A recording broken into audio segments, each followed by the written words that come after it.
ఎందుకు వచ్చింది, మనం ఎందుకు సెలబ్రేట్ చేసుకుంటున్నాం, ఇది మనం కొంచెం తెలుసుకోవాలి. ఇప్పుడు మీరందరూ ఓటేశారా? 2024లో ఎంతమంది ఓటేశారండి? Very good, 90. మీ వేయలేదా? ఓ, మహిళలు ఆల్మోస్ట్ 100% ఓటేశారు. ఇక్కడికి ఎంతమంది ఉద్యోగం చేస్తున్నారు?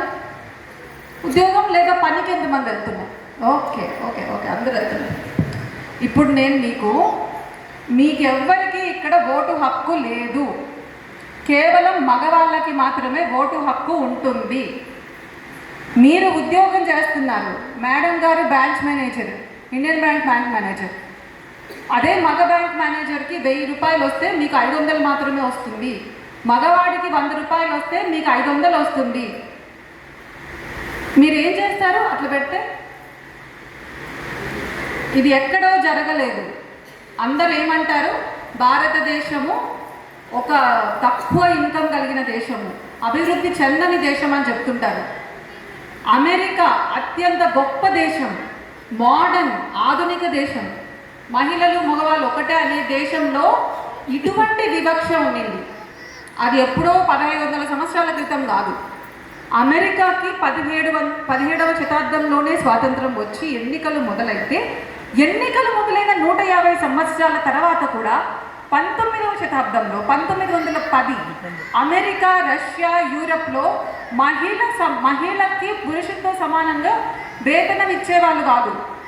మహిళలకి ఓటు హక్కు ఉండేది కాదు.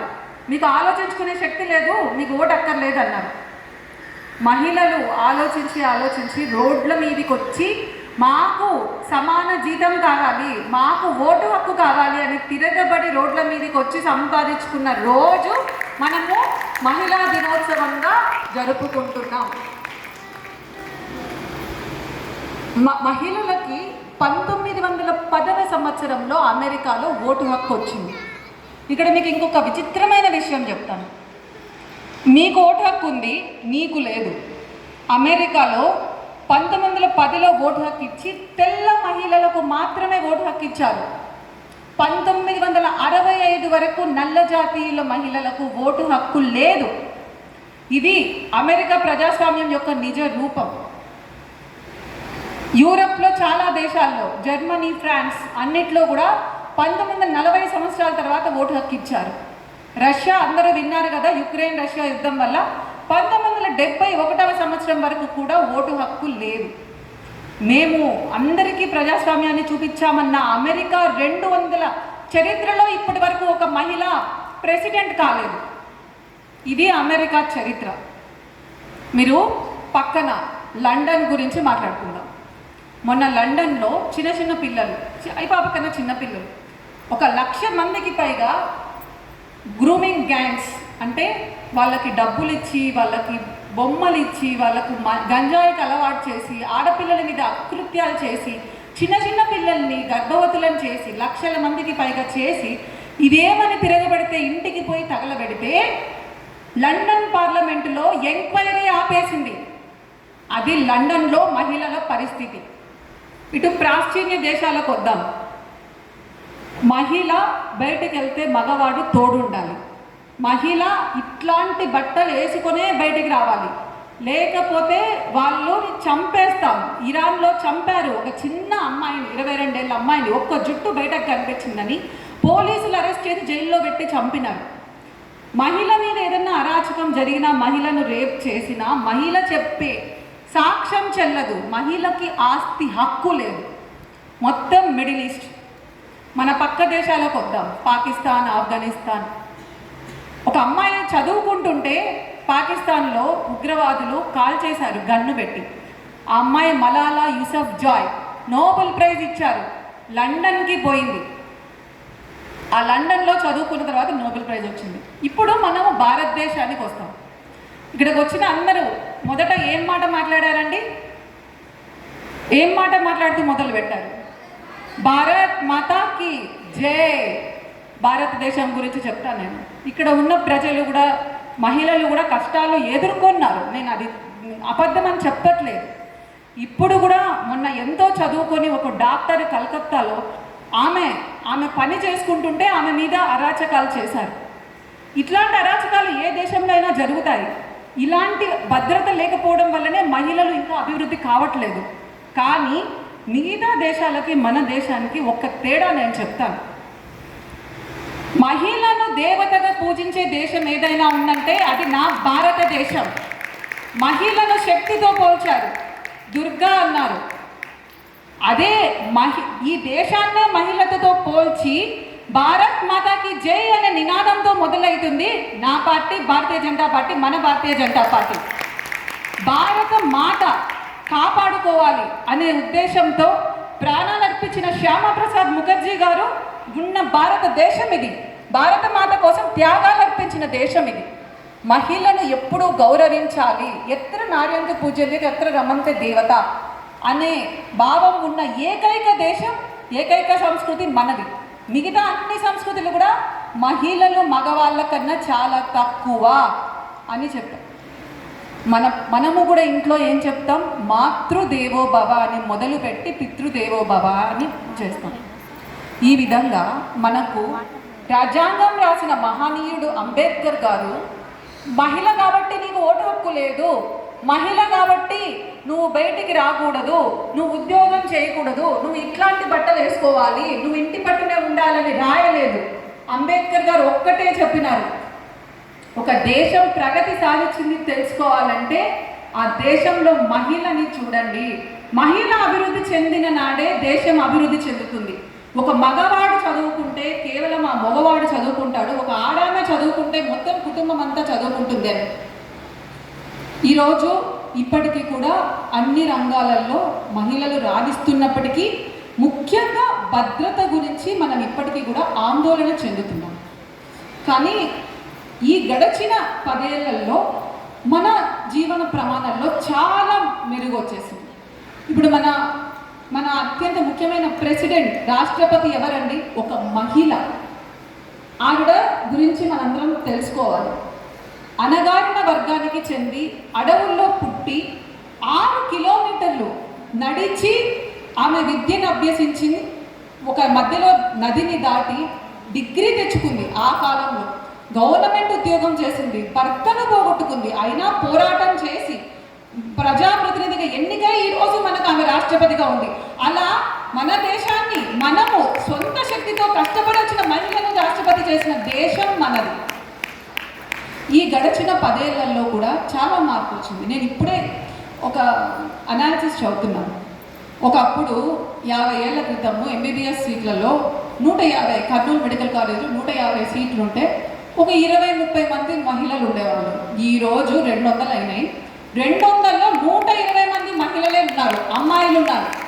అదే డెంటల్ కాలేజీలో 100కు 80 మంది అమ్మాయిలే ఉన్నారు. మీకు చాలా ముఖ్యమైన విషయాలు కొన్ని తెలుసుకోవాలి. మన రాజ్యాంగం, మన ప్రభుత్వం మహిళల కోసం ఎన్నో ఇస్తోంది.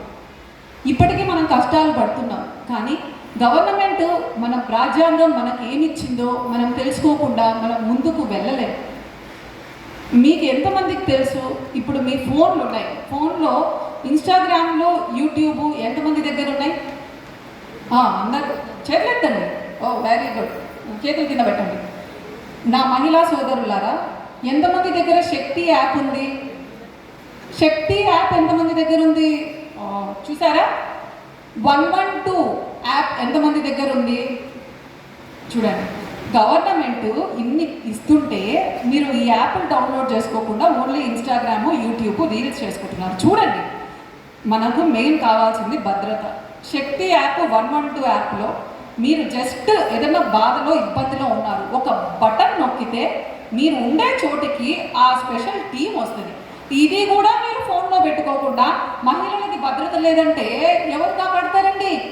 మన ఇంట్లో మంచి వస్తువులు ఉన్నప్పుడు మనం తాళం వేసుకోవాలి కదా, మరి మనము ఆ భద్రత కోసం మన జాగ్రత్తలు మనం పడాలి కదా. అది భద్రత కోసము ఇప్పుడు ఈ ప్రభుత్వం చాలా కార్యక్రమాలు చేపట్టింది. 112 యాప్, శక్తి యాప్, దాన్ని డౌన్లోడ్ చేసుకోండి. మీ పిల్లలు స్కూల్కి వెళ్తున్నారు అనుకోండి, లేదా కాలేజ్కి వెళ్తున్నారు, వాళ్ళ మీద ఎవరన్నా ఆకతాయి పిల్లలు చాడు చేస్తే వాళ్ళ కోసం ఈటీసీ చట్టాలు ఉన్నాయి. అదే గృహ హింస కావచ్చు, డైవర్స్ కావచ్చు, అటువంటి చట్టాలు అన్నీ చాలా ఉన్నాయి. మీరు పని చేసే చోట్ల వివక్షకు గురైతే కూడా చట్టాలు ఉన్నాయి. వాటన్నిటి గురించి తెలుసుకోండి. ఇప్పుడు నేను ఒక చిన్న విషయం చెప్పదలుచుకున్నాను. ఎంతసేపటికి మహిళలు రాణించలేదు అంటుంటారు కదా. ఒక చిన్న ఎగ్జాంపుల్ చెప్తాను. అందరూ ఇక్కడ ఎంతమంది కోవిడ్ టెస్ట్లు చేయించుకున్నారు కోవిడ్ టైంలో? అందరు చేయించుకున్నారు, వెరీ గుడ్. అయితే ICMR national institute of virology పూణేలో ఉంది. దాంట్లో మోడీ గారు కోవిడ్ వచ్చినప్పుడు ఫుల్ ఫ్రీ హ్యాండ్ ఇచ్చేశారు. మీరు ఏం టెస్టులు కావాలన్నా అభివృద్ధి చేయండి, నేను మీకు సపోర్ట్ చేస్తాను. ఆ టీంని లీడ్ చేసింది ఒక మహిళా డాక్టర్. ఆ కోవిడ్ కిట్ తయారు చేశారు చూసారా, మైక్రోబయాలజిస్ట్. ఆమె 6 నెలల గర్భిణి, కానీ ఆమె చాలా టాలెంటెడ్, ఆ ఫీల్డ్లో ఆమె నెంబర్ 1. అయితే ఆ లీడర్ చెప్తుంది, అమ్మ నువ్వు గర్భిణీ స్త్రీవి, కోవిడ్ టెస్ట్ ఎట్లా తయారు చేయగలుగుతావని. ఆమె అంటుంది, నేను నా బిడ్డ డెలివరీకి ముందే నీకు కోవిడ్ కిట్ డెలివరీ చేసిస్తాను అన్నట్లే ఆమె 2 నెలల్లో మన సొంతంగా భారతదేశానికి కోవిడ్ కిట్ తయారు చేసిస్తే దాని ద్వారా మనం ముక్కుతో పరీక్ష చేసి వితిన్ 5 నిమిషాల్లో కోవిడ్ ఉందా లేదా కనిపెట్టాం. మహిళలకి అవకాశాలు ఇచ్చి ప్రోత్సాహం ఇస్తే ఎంత దూరమైనా వెళ్తారు. మంగళ్యాన్ అంటే ఇప్పుడు మనము భారతదేశము మార్స్ ఏమంటారు తెలుగులో, ఆ పైన మార్స్ గ్రహం, దాన్ని మీదికి పంపాలనుకుంటుంటే దాంట్లో కూడా మహిళలను లీడ్ చేస్తున్నారు. చంద్రుడి మీదకి పంపించిన చంద్రయాన్లో కూడా మహిళా డైరెక్టర్ ఉన్నారు. ఇక్కడ ఉన్న ప్రతి బిడ్డ, ప్రతి తల్లి తెలుసుకోవాల్సింది ఏంటంటే, ఇప్పుడు ప్రజల కష్టాలు తెలియని వాళ్ళు పైన కూర్చున్నారు అనుకోండి, వాళ్ళకి ఏం అర్థం కాదు. ఒక మహిళ లేదా మహిళ కష్టాలు తెలిసిన వాళ్ళు మనల్ని పరిపాలిస్తుంటే, ఒక స్కూల్లో ఒక మహిళ నడపడానికి పురుషుడు నడపడానికి చాలా తేడా ఉంటుంది. మహిళలు లెక్కల్లో గట్టిగా ఉంటారు, అన్ని సదుపాయాలు కూడా కరెక్ట్గా ఇస్తారు. మనుషుల కష్టాలు తెలిసిన వాడు నాయకుడైతే ఎట్లా ఉంటుందో నేను ఒక ఉదాహరణ చెప్తాను. ఇక్కడ చూసిన పెద్దమ్మలు చాలా మంది ఉన్నారు. చిన్నప్పుడు నేను చూసేదాన్ని, పొయ్యి ముందు కూర్చొని ఊదుకుంటూ కట్టెలు అరుపుకుంటూ మహిళలు వంట చేసుకునేవాళ్ళు, ఆ పొగ బిగించుకుంటూ. అది వాళ్ళ ఊపిరితిత్తుల్లోకి పోయి చాలా రోజుల తర్వాత దగ్గు సమస్యలు వచ్చాయి. ఇది చూశాడు ఆ రోజు ఒక చిన్న పిల్లోడు, మా అమ్మ ఇంత కష్టపడుతుంది, నేను ఈ కష్టాన్ని తీర్చాలి అనుకున్నాడు. ఆ పిల్లవాడు పెద్దగా అయినాక, ఇటువంటి అమ్మలు నాకు 10 కోట్ల మంది ఉన్నారు, నేను 10 కోట్ల మందికి ఈ సమస్య తీర్చాలంటే 10 కోట్ల మందికి ఉచితంగా గ్యాస్ సిలిండర్ ఇస్తానని చెప్పి ఉజ్వల పథకం తీసుకొచ్చి ప్రతి అమ్మకి ఉచితంగా గ్యాస్ సిలిండర్ ఇచ్చిన నాయకుడు మన నరేంద్ర మోడీ గారు. అదే చిన్న పిల్లవాడు వాళ్ళ అమ్మ బిందెతో నీళ్లు తీసుకుపోవడం చూసినాడు. ఎన్నో కిలోమీటర్లు నడిచి అదే మీకు ఇంటి దగ్గరికి ట్యాప్ వస్తే ఎవరికండి ఉపయోగం? ఆ మహిళకు, ఇంట్లో ఉన్న అక్క చెల్లెళ్ళమ్మలకు, ఇంట్లో ఉన్న తల్లికి. అదే నరేంద్ర మోడీ గారు ఎంతో ఆలోచించి జల్ జీవన్ మిషన్, ఇంటి వద్దకు నీళ్ళ సదుపాయం, పైపు సదుపాయం తీసుకొస్తే మొదట కష్టం దక్కేది నా సోదరీమణులకే అని గడిచిన 60 ఏళ్లలో 3 కోట్లే పైప్ కనెక్షన్లు ఉంటే ఈ 4 ఏళ్లలో ఇచ్చింది 11 కోట్ల పైప్ కనెక్షన్. మన ఆంధ్రప్రదేశ్లో ఇంకా పూర్తి అవ్వలేదు, ఇప్పుడు ప్రభుత్వం వచ్చింది మారుతుంది. ఇది మహిళల కష్టాలు తెలిసిన నాయకుడు చేసే ఆలోచన. చాలామంది ఉత్తరప్రదేశ్లో, బీహార్లో వాళ్ళకు ఇల్లు ఉండవు, వాళ్ళకు బాత్రూమ్స్ కూడా ఉండవు. ఉదయము సూర్యుడు మొడిచేలోగా, లేదంటే సూర్యుడు పోయినాక, పొద్దు కూకక ముందు పొద్దు పోయినాక ఆ మహిళలు వాళ్ళ కాలకృత్యాలు తీర్చుకోవడానికి పల్లెల్లో బయటకు వెళ్ళేవాళ్ళు. ఎంత కష్టంగా ఉంటుందో ఒకసారి మీరు ఆలోచించండి మహిళల గురించి. ఆ సమయంలో వాళ్ళు వెళ్ళినప్పుడు వాళ్ళ మీద అరాచకాలు చేసేవాళ్ళు.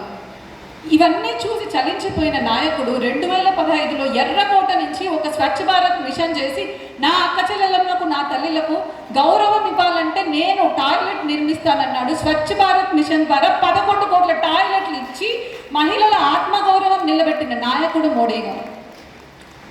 మహిళల పేరు మీద ఆస్తులు ఉండవు, ఏం చేసినా మగవాళ్ళ పేరు మీద ఉంటాయి. మరి ఇంట్లో అంత కష్టపడితే ఒక ఇల్లు ఉండదు, ఇల్లున్నా మగవాడి పేరు మీద ఉంటుంది. ఆ మహిళలకు నేను ఇల్లు ఇస్తాను అని చెప్పి 3 కోట్ల ఇల్లు కట్టి అది మహిళల పేరు మీద రిజిస్టర్ చేసిన అన్న మన నరేంద్ర మోడీ గారు. ఈ విధంగా బిడ్డ పుట్టక ముందు నుంచే ఒక స్త్రీ గర్భవతి అయింది అనుకోండి, వాళ్లకు పిఎం పోషణ్ వందన అభియాన్, అమ్మా నీకు నా వందనం అని వాళ్ళకు కావాల్సిన డబ్బులు, వాళ్ళకు కావాల్సిన టీకాలు ఈ మోడీ గారి ప్రభుత్వంలో ఇచ్చారు. ఆ బిడ్డ పుట్టినాక ఆడపిల్ల అయితే మీరందరూ తెలుసుకోండి, ఆడపిల్ల పుడితే మీరు స్కీమ్ స్టార్ట్ చేశారు. దాంట్లో ఆడపిల్ల పేరు మీద మీరు డబ్బులు డిపాజిట్ చేస్తే మీకు వడ్డీ ఎక్కువ వస్తుంది. అది అందరూ కూడా వినియోగించుకోవాలని నేను కోరుకుంటున్నాను. ఆ పిల్లల్ని స్కూలు పంపడానికి కూడా బేటీ పడావో బేటీ బచావో, ఇప్పుడు యూకేజీ నర్సరీ స్కూళ్ళల్లో కూడా ఆడపిల్లలు మగపిల్లల కన్నా ఎక్కువ ఉంది. అది గవర్నమెంట్ హాస్పిటల్. అటు నుంచి పెద్దదయ్యాక చదువుకోవడానికి స్కాలర్షిప్లు, వాళ్లకు మీకు అప్పర్ అంటే స్టడీస్లో ఎంబీబీఎస్ కావచ్చు, పీజీల్లో కావచ్చు రిజర్వేషన్ ఇచ్చారు. సరే అంతా అయిపోయింది. మనం ఏదన్నా ఒక చిన్న కొట్టు పెట్టుకుందాం, ఒక ఫ్యాన్సీ స్టోరో లేకపోతే ఒక బ్యూటీ పార్లరో అనుకుంటే ఆడవాళ్ళకు అంతకుముందు లోన్ ఇచ్చే పరిస్థితి లేదు. ఇంత చదువుకున్న నాకే ఒక బ్యాంక్ అకౌంట్ ఓపెన్ చేసుకోవాలంటే స్టేట్ బ్యాంకులో 3 రోజులు తిప్పారు. మోడీ గారు అధికారంలోకి రాకముందు దేశంలో కేవలం 5 మందిలో ఒకరికి మాత్రమే బ్యాంక్ అకౌంట్ ఉండేది. ఏదన్నా ఒక పథకం డబ్బులు ఇస్తే పైనుంచి కిందికి వచ్చే లోపల దళారులు మింగేసేవాళ్ళు. కష్టం తెలిసిన నాయకుడు ఆయన. బ్యాంకునే మహిళల ఇంటి దగ్గరికి వచ్చేటట్లు చేసి 1 వారంలో 10 కోట్ల ఉచితంగా బ్యాంక్ అకౌంట్లు మహిళలకు ఓపెన్ చేయించాడు జన్ధన్ యోజన ద్వారా. ఇప్పుడు ఈ జన్ధన్ యోజన ద్వారా మీకు కోవిడ్లో డబ్బులు పడ్డాయి, 1500 రూపాయలు వచ్చాయి. ఇప్పుడు ఆ అక్క ఉంది, నేను ఒక బ్యూటీ పార్లర్ పెట్టుకోవాలా అంటే ముద్రా యోజన, ఏమి గ్యారంటీ అక్కర్లేదు, బ్యాంకులు ఇవ్వాల్సిందే. 50,000 నుంచి 10 లక్షల వరకు. చిన్న చిన్న పండ్ల స్టోర్ బండ్లు పెట్టుకుంటామంటే స్వానిధి పథకం, లేదు నేను కుట్టు మిషన్ పెట్టుకుంటానంటే ముద్రాలో శిశు, ఇంకొంచెం పెద్దగా పెట్టుకుంటానంటే 5 లక్షల నుంచి 50,000 నుంచి 10 లక్షల వరకు ముద్రా ద్వారా లోన్ ఇచ్చారు. ఎంతమంది వాడుకున్నారో తెలుసా? 50 కోట్లకు పైగా ముద్రా లోన్లు తీసుకున్నారు. 32 లక్షల కోట్ల లోన్లు ఇచ్చారు. దీంట్లో 70% మహిళలే వాడుకున్నారు. ఈ మహిళలు మళ్ళీ ఒక 7 కోట్ల మందికి ఉపాధి ఇచ్చారు. ఇంకొంచెం బాగా చదువుకున్నారు. నా ఉదాహరణే చెప్తాను. నేను ఎంబీబీఎస్ అయిపోయింది, ఎండి అయిపోయింది. 2018లో లోన్స్ తీసుకోవాలి. ఎంఎస్ఎంఈ పథకం కింద మహిళకైతే ఇంట్రెస్ట్ వడ్డీ తక్కువ అని చెప్పి ఎంఎస్ఎంఈ ద్వారా ఇచ్చారు లోన్లు. దాంట్లో కూడా అంతకుముందు మహిళలు కేవలం 10% ఉంటే ఇప్పుడు దాదాపు 50%కి పైగా మహిళలే ఉన్నారు. ఇటువంటి ఎన్నో పథకాలు మహిళ పుట్టడమే కాదు, ఆమె చదువు కోసము, ఆమె భద్రత కోసము, ఆమె గౌరవం కోసము నిలబడడానికి మోడీ గారు తీసుకొచ్చారు. మీకు తెలుసో తెలీదో, భారతదేశంలో మొట్టమొదటి మహిళా ముఖ్యమంత్రిని ఇచ్చింది భారతీయ జనతా పార్టీ. భారతదేశంలో మొట్టమొదటి జాతీయ మహిళా ప్రవక్తని ఇచ్చింది భారతీయ జనతా పార్టీ. మొట్టమొదటి మహిళా గవర్నర్ ఇచ్చింది భారతీయ జనతా పార్టీ. అదేవిధంగా మొట్టమొదటి full time defence minister, finance minister జాతీయ స్థాయిలో ఇచ్చింది కూడా మన భారతీయ జనతా పార్టీ. ఈరోజు కూడా ఒక మహిళ రాష్ట్రపతిగా ఉంటే మీరు క్యాబినెట్ తీసుకోండి, చాలామంది మహిళలకు ఇచ్చి నరేంద్ర మోడీ గారు ప్రాతినిధ్యం, ఆయన మహిళల పట్ల ఉన్న చిత్తశుద్ధిని నిరూపించుకున్నారు. మహిళలు ఎంతో ఇబ్బంది పడుతుంటే ఎన్నో పెను మార్పులు తీసుకొచ్చారు. మీకు గుర్తుండే ఉంటుంది, 1900 మన స్వాతంత్రానికి ముందు ఇక్కడ చాలామంది మా తాత మొదటి పెళ్ళాము, తాత రెండో పెళ్ళాము సంతానం అని మాట్లాడుకునేవాళ్ళు. ఇప్పుడు ఎవరన్నా వింటున్నారా? అవన్నీ వినట్లేదు.